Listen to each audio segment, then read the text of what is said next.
Bab 4. Harus menemukannya. Golden Ye tidak melanjutkan kata-katanya lagi, tapi Claire Sen tahu bahwa ucapannya itu penuh maksud mengancam. Ia merasa sedikit kesal, dirinya bahkan rela mengundurkan diri deminya dan setiap hari harus mengikutinya dari belakang. Awalnya mereka sudah sepakat untuk tidak mengganggu satu sama lain, tapi mereka sekarang malah dipaksa untuk bersama. Claire Sen juga tidak rela. Tapi ia tidak mengatakan apapun. Situasinya sekarang ini terlalu canggung. Mereka pun berjalan hingga gerbang pintu dan Golden Ye yang duduk di atas kursi roda dibawa naik ke dalam mobil. Claire Sen juga ikut membungkuk mau masuk ke dalam, tapi siapa sangka Arthur Xiao malah langsung mengulur tangan menahannya. Nona Sen, ini adalah mobil khusus Tuan Muda Ye. Claire Sen seketika berhenti. Apa maksudmu? Golden Ye menoleh kepala memandangnya. Sepasang mata yang tenang itu seperti sedang menertawainya. Mau menjadi asistenku, kamu masih kurang pantas. Mendengar ini, raut wajah Claire Sen langsung berubah. Apa maksudmu? Lalu mengapa kamu mau menerima permintaan kakek tadi? Golden Ye tidak peduli lagi kepadanya dan menarik kembali tatapan angkuhnya. Arthur Xiao yang tidak berekspresi pun bersiap untuk menutup pintu mobil. Claire Sen langsung mengulur tangan menahan dan bertanya kepada Golden Ye. Kalau kamu pergi, maka bagaimana denganku? Kakek sana. Mengungkit tuan besar keluarga Ye, tatapan Golden Ye pun menjadi tajam. Ia menyipitkan matanya dan menatapnya garang. Arthur, beritahu jalan kepadanya dan biarkan ia jalan kaki ke sana. Claire Sen. Mengapa ada orang yang begitu kejam?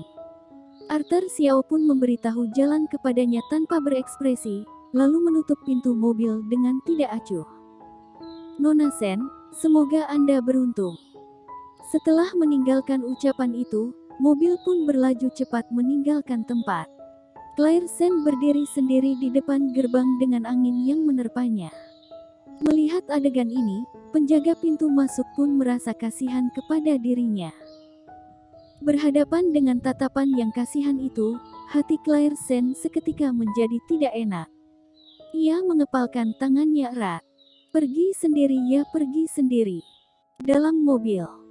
Tuan Muda Ye, apakah tidak keterlaluan bersikap seperti itu kepada dirinya?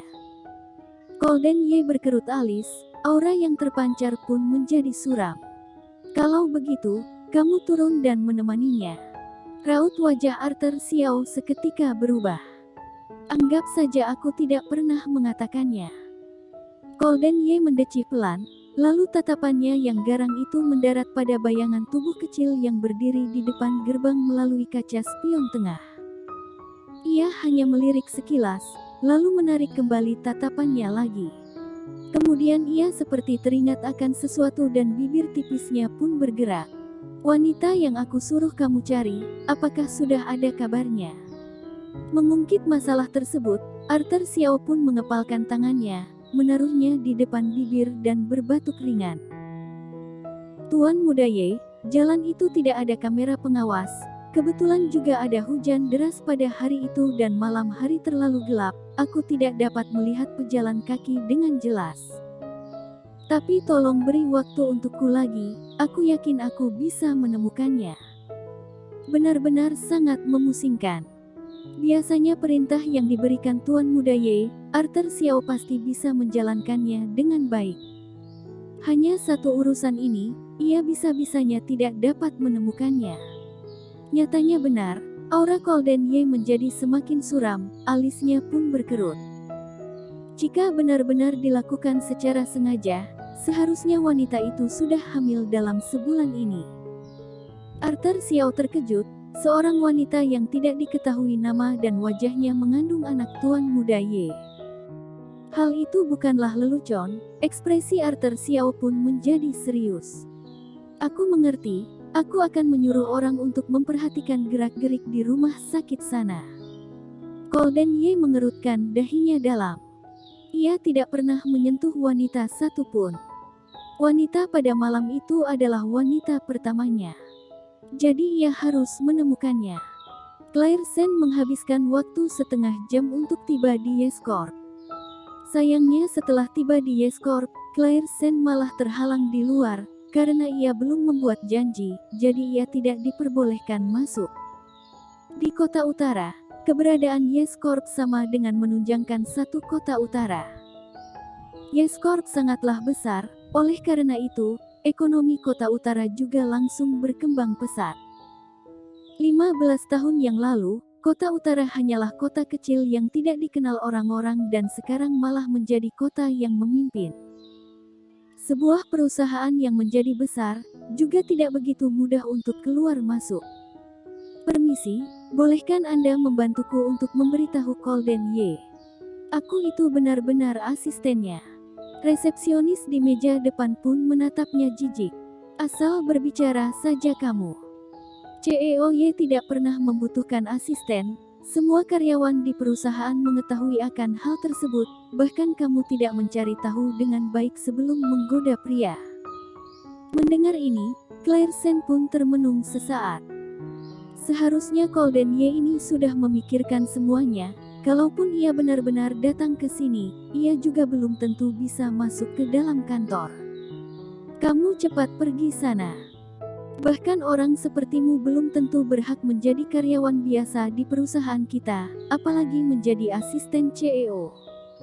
Tatapan resepsionis itu menjadi semakin jijik, bahkan beberapa resepsionis lain di sampingnya juga ikut menertawainya. Oh Tuhan, lihat saja pakaian apa yang ia pakai itu, berani sekali menyebut dirinya sebagai asisten, bahkan setelan kerja saja tidak punya dan langsung datang kemari dengan pakaian murahannya. Di dunia ini benar-benar ada banyak macam orang ya. Jika kamu sekarang tidak mau pergi, kita akan memanggil petugas keamanan kemari. Wajah Claire Sen memerah karena sindiran mereka. Ia pun menggigit bibir bagian bawahnya, sambil merunduk menatap gaun yang ia pakai sekarang. Apa yang mereka katakan itu benar.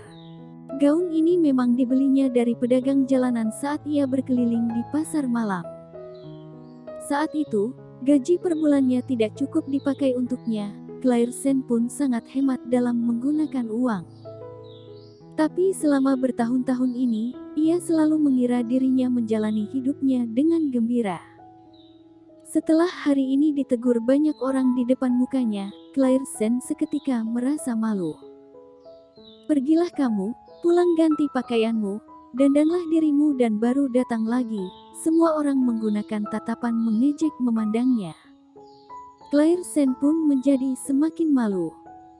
Saat ia menggigit bibir bagian bawah dan merasa kebingungan, sebuah suara yang ramah pun terdengar dari belakangnya. Ada apa yang terjadi? Claire Sen menoleh ke belakang dan matanya bertemu dengan sepasang mata yang hangat. Vice Presiden datang. Vice Presiden Ye. Orang itu adalah Davin Ye, kakak laki-laki dari Golden Ye. Claire Sen sedikit terkejut bertemu dengannya. Davin Ye pun berjalan lurus ke hadapannya dan berkata dengan suara yang lembut. Datang mencari Golden. Claire Sen mengangguk kaku. Melihat penampilannya yang memalukan ini, orang-orang pasti akan memandang rendah kepadanya, bukan? Mengingat ini, jari-jari kaki Claire Sen pun hampir berkumpul bersama. Maaf, aku. Ia merunduk dan langsung meminta maaf. Sepertinya aku membawakan kekacauan untuk kantor kalian. Tidak apa-apa. Davin Ye menggandeng tangannya. Aku bawa kamu naik. Ah. Davin Ye menggandengnya. Para karyawan yang menyaksikan ini pun tidak tahan untuk berseru kejut dan memandang adegan ini dengan tidak percaya. Senyuman beberapa resepsionis di meja depan pun meluntur. Awalnya mereka mengira ia adalah seorang wanita biasa, jadi terus menertawainya. Tapi siapa sangka ia bisa-bisanya kenal dengan Davin Ye. Jangan-jangan ia itu benar-benar asisten baru dari CEO. Setelah menaiki lift, Claire Sen masih saja merasa gugup dan tidak tenang. Ia merunduk melihat tangannya yang digandeng Davin Ye, detak jantungnya seketika menjadi tidak teratur. Ia pun segera menarik kembali tangannya sendiri, lalu berjalan 2 langkah ke samping untuk menjaga jarak dengan Davin Ye. Davin Ye tidak tersinggung akan hal itu, wajahnya yang tampan pun terukir dengan senyuman tipis. Claire Sen diam-diam melihatnya. Kulitnya sangat putih dengan kelima indera yang terukir pada wajah lembutnya, ketebalan bibirnya juga cukup seimbang. Wajahnya terus terukir senyuman yang ramah, kemeja putihnya pun sangat rapi, tanpa lipatan sama sekali. Mau dilihat dari manapun, benar-benar sangat nyaman. Saat ia bengong menatapnya, pintu lift kebetulan terbuka. Dan mereka sudah tiba. Kamu keluar belok kanan dan jalan terus hingga ujung, di sana adalah kantor Golden Ye. Aku masih ada urusan lain, jadi tidak menemani kamu pergi ke sana ya. Apakah kamu bisa menemukannya? Mendengar ini, Claire Sen langsung mengangguk. Terima kasih, Kak. Sama-sama. Pintu lift pun tertutup di hadapannya dan sekitarnya kembali menjadi tenang. Claire Sen menarik nafas dalam, berjalan menelusuri jalan hingga ujung sana. Akhirnya ia pun menemukan pintu kantor. Claire Sen mengulur tangan dan baru saja mau mengetuk pintu, tapi siapa sangka pintu bisa-bisanya terbuka yang didorong oleh makhluk tidak jelas. Claire Sen tidak dapat menghindarinya dan langsung tertabrak begitu saja, kemudian terjatuh di lantai. Makhluk tidak jelas itu juga terjatuh bersama dengannya. Ah, Golden Ye, mengapa kamu bersikap seperti itu kepadaku? Claire Sen baru menyadari bahwa makhluk yang menabraknya tadi adalah seorang wanita dengan riasan tebal dan pakaian tidak rapi.